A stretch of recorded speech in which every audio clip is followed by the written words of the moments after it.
Hello everyone, and welcome to another class for the DNA Basics Learning Center. My name is Ugo Perego. I have a PhD in genetics and I've been doing genetic genealogy for over 20 years. Today I'm going to briefly share with you a few points. It's not a comprehensive lecture, but just a brief summary of some of the strengths and particular limitations that we need to consider when we do genetic testing for family history. As usual, I like to suggest a good book for those of you that would like to learn more about this subject. It's a great book for people that have no background in genetic genealogy, as well as some that have some experience with it. This is a book by Blaine Bettinger, or Bettinger, I never know how to say it right. But I use this a lot, and great illustration, and I'm going actually to share a couple images from it with Blaine's permission. First of all, the first point we need to consider is that DNA testing, particularly with Y chromosome and mitochondrial DNA, but in general is a lot stronger as a tool to exclude relationships. There could be in cases where we match somebody with our DNA, but it could be a false positive. And so if we have a case study in mind and we are trying to prove a connection and the DNA doesn't match, that is a strong indication that there is not such a connection there, and then maybe you need to look somewhere else. In other cases, you may find a connection, especially when you're looking for a match into a database, and you may see a list of individuals that are your genetic cousin, and yet that connection might be, it doesn't mean that there is a connection. There could very well be a connection, but that connection could have taken place several generations in the past before genealogical data was available to demonstrate the actual connection. This is my Y chromosome match page, which is not very big. I only have one individual that I match. But one of the limitations with DNA testing is that you have to be patient. As I told you, I started doing genetic genealogy 20 years ago. I'm Italian, and most of the people that had their tests done originally were people from United States, Canada, North America, the UK. So most of the databases were heavily populated by individual with British origin, Anglo-Saxon origin. So as an Italian, there were not a lot of people that were tested earlier on. Even nowadays, they're still very limited. We need to do better to involve more Europeans in other parts of the world to get this type of test. So why am I showing you this page? Well, that's because this is a match in my Y chromosome, my paternal line. See, is another Perego, so there is an individual that has the same surname I have and same haplogroup, everything matches. We have seven differences out of 111 markers that we tested, and but the surname and everything else you see here indicates a connection. And so Family Tree DNA proposed that to me in my list of matches. But it took years. It took almost 18 years before someone showed up as a match. Now, you can imagine how excited I was when that happened and I was notified of this match, and I was able to get in contact with this person and talk with this person, and we're working together and trying to find where is that we connect. We haven't been able to show that connection yet, but I'm confident that we will find an answer. We have other people trying to help us with that regard. But that is one limitation with genetic testing. You might have or belong to a particular rare lineage, a particular rare DNA, and just be patient. Your DNA won't change, but the databases, people that are going to be tested, are going to grow, and sooner or later somebody that you're connected to will show up in your list of matches. This is my mitochondrial DNA list of matches, family tree DNA. I have 19 close matches. Again, here you see in the first column, there are 2 that are exact matches, and then some that are 1 difference, 2 difference, and 3 differences from my maternal mitochondrial DNA line. Cover the name because of privacy, and they all have the same haplogroup, and so on. The problem is here, take this back. This is actually my wife mitochondrial DNA. This is not mine. But the thing is that with mitochondrial DNA is that the mutation rate is so slow, hundreds, even thousands of years, that even if someone is a perfect match, that connection, that maternal ancestor could very well have lived 1,000 or 2,000 years ago. And that's another limitation, because you won't be able, you might get all excited and spend a lot of time trying to figure out how the two of you are connected, and simply stated that might have that connection could have taken place long before genealogical data, written documents were kept. Another limitation with something to consider with genetic genealogy is that when this is about autosomal DNA, which is the third type of DNA testing that you can buy nowadays, and pretty much every company in the field of genetic genealogy offers this test: Ancestry DNA, 23andMe, MyHeritage, Family Tree DNA. We're gonna see some of that. This is my test done with all of them. And one of the things you're gonna notice is that the percentages that they provide about your ethnic report varies from company to company. Both the percentage changes and the grouping, you know, how these different ethnic groups, how they're listed. It could be Italy for one company, or Mediterranean area, or Southern European for another company, and you're like, okay, that's kind of broad, that's kind of specific. You know, why there are discrepancies between one company and the other? And the answer is based on a couple of factors. One is each company has their own proprietary reference database. Basically, it's a database of individuals that come from different parts of the world. They test them first, they see what genetic characteristics they have, and then every customer that come in, they're trying to match it to that particular reference database. And since the reference databases are different from company to company, the results will also be a little bit different. So in this case, you know, what you see here, I have Italy at 72%. So we're going to focus on the Italy part, you know, which of course is the stronger part in my case. And then here we have MyHeritage, and it says Italian now is down at 69%, and they throw in quite a bit of Iberian percentage. So the South European becomes 85% right there. Okay, stronger Italian, no doubt about that, but you know, still a small difference in percentages. And 23andMe, 91% European, with an 85% Southern European and a 64%. So keep losing some Italians. Pretty soon, the more companies I'm gonna be tested with, I'm gonna be not Italian at all if we're gonna keep going at this rate.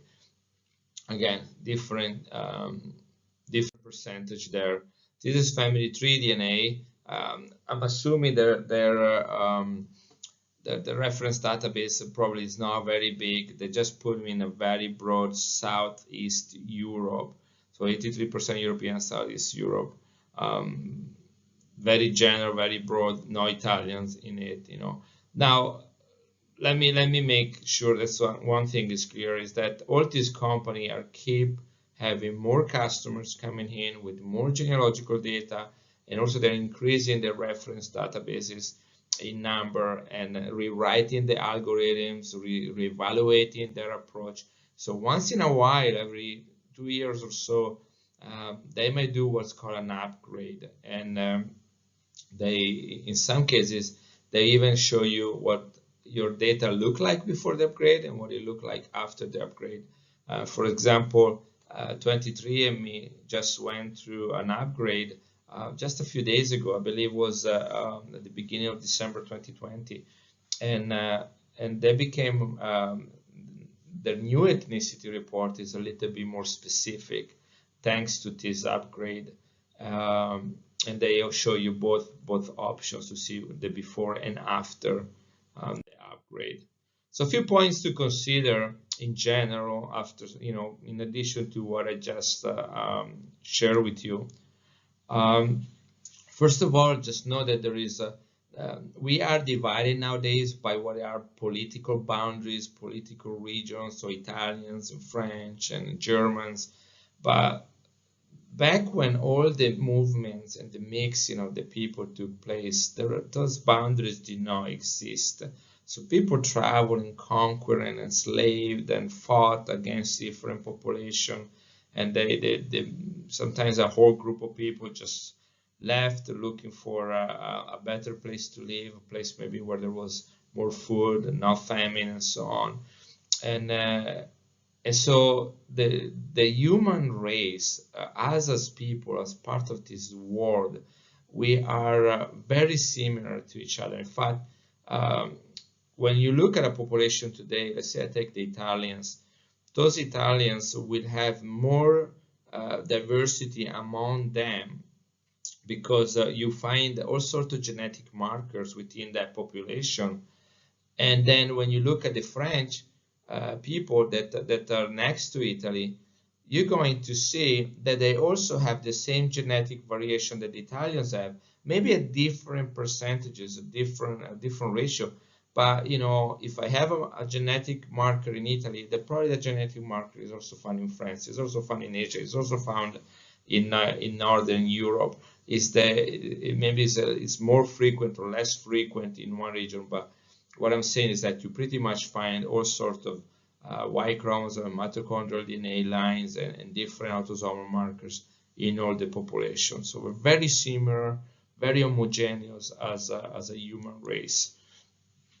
And when we're looking at differences, and when we're looking at how we are related one to another, we're only looking at a small part of our total genome. Our genome is about 3.2 billion bases plus 17,000 from our mitochondrial genome. But the reality is I, with everyone else in the world, share about 99.9% of that genome is identical to all the humans. So there is no thing as different human races. There is one race, and it's the human race, and we are all part of that race. And when we're looking for relationships and diversity, we're looking at a very small percentage, which allowed us to see if I am more related to one person, an individual, versus another person. And the other things to consider is that there is a limited amount of DNA that we can carry in our cells, and yet we have so many ancestors. And so what happened is that not all the DNA of our ancestors is passed to the next generation. And when we look at all the generations in the past, all the ancestors that we had, there's a tremendous amount of discrepancy between biological ancestors and actual ancestors, potential ancestors, and so on. I'm going to show you in a pedigree what I'm talking about. So here it is, I inherit 50% of DNA from my mom and 50% of DNA from my dad, which is great, but also means that I lost 50% of that. And so maybe my sister, my brother would have received a part that I didn't receive, which is great because that means that more of my parents' DNA will survive into the next generations. But when it comes to my lineage, my children, I only have 50% of my mom and 50% of my dad. So when I give that to my children, only 25% of my parents goes on to the next generation. And then it will be 12%, and then 6%. So my destiny is that I'm destined to disappear genetically over time. And here is a tree, a fan chart, and is a 10-generation chart with where I will be right here at the bottom of this chart, and at the 10th generation level, if I would count, I would need to have about 1,000 ancestors, 1,000 ancestors that needs to be written, 1,000 names that need to be written on my pedigree chart, and yet I carry the DNA of only about 100 of them. Okay, that means that there are almost 900 ancestors that are mine genealogically, that I needed to have them in order for me to exist today, but I have none of their DNA in me. Okay, it just disappeared. So that's one thing to consider when we are tested, is that we are not representing every person in our tree, every country, and every bit of history genetically. We do genealogically, but we do not do that genetically. And so when we have, when we're facing with the question, should I be the only one in my family tested, or should I also have a sibling? Well, consider it is, your matches, your siblings might have more or less DNA than what you have from your ancestors, which means that they might find some strong connection genetically with somebody in a database which you might not have. They might have a connection with a genetic cousin that you would have not found, or that might not be so strong if you would look at your own DNA. And here is another picture from Blaine Bettinger book, where it shows 3 cases of 3 grandchildren with the same set of 4 grandparents, and yet the percentage of DNA that they have received, although on average we talk about 25% DNA from each of our own grandparents, in actuality the reality is that that percentage varies very much from grandson to grandson, and hypothetically we could have as much as 50% of DNA from one grandparent and 0% from another. Just become all a matter of probabilities. So those are all things that I'm hoping you are. So I'm hoping that these are all points that you're willing to consider as you embark in genetic genealogy and you have your DNA tested. You understand there are some limitations, some complexities that need to be taken in consideration. It is a wonderful field. It's a great tool to have in addition to the other traditional tools for family history.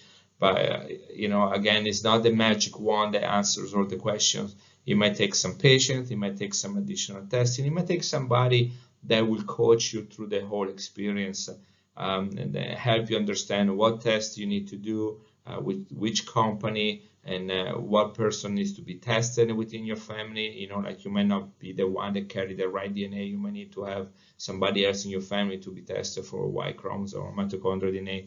So there is some thinking that needs to go into genetic genealogy. But I'm so glad that we have that tool available at this time in our generation, and it's so affordable and definitely something we can leave to our posterity in addition to all the genealogical data we'll be able to collect. So thank you for listening. I hope you enjoyed this class.